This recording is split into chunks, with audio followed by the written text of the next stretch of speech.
Bonjour, je suis Monsieur Faux Alain Glove René, concepteur développeur informatique, développeur logiciel, ancien étudiant de la faculté de droit et de sciences économiques de l'Université d'Orléans dans le Loiret en France. Aujourd'hui, dans le cadre du cours d'économie générale, nous allons voir la courbe de Phillips ou le cruel dilemme.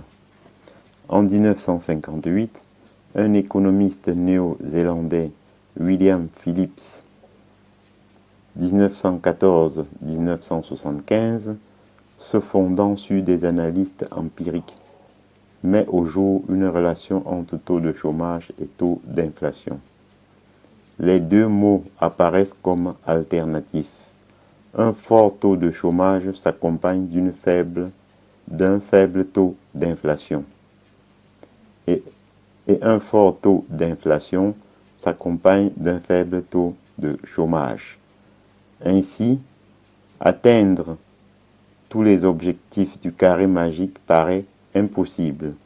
Il faut choisir entre deux mots, l'inflation ou le chômage. C'est ce que Samuelson appellera le cruel dilemme. Le gouvernement ne peut choisir qu'entre la situation A, forte inflation, faible chômage, et la situation B, faible inflation et fort chômage. La situation forte inflation, faible chômage est le résultat d'une politique de relance, politique de go, obtenue par une augmentation des dépenses publiques, des salaires ou des revenus de répartition, une augmentation de la masse monétaire, une baisse des taux d'intérêt. La situation B.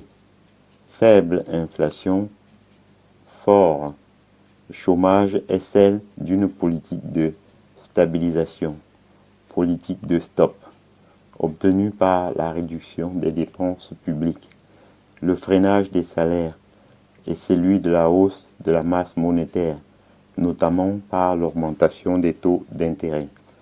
Certains pays, comme le Royaume-Uni, ont dans les années 1960 et 1970 pratiqué alternativement ces deux politiques.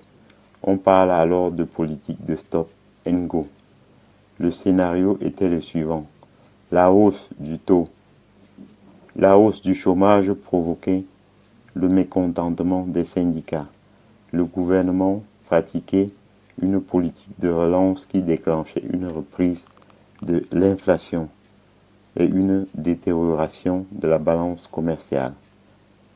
La monnaie du pays étant menacée, ce même gouvernement ou le suivant changeait de cap et mettait en œuvre une politique de rigueur pour rétablir l'équilibre des échanges et la valeur de la monnaie.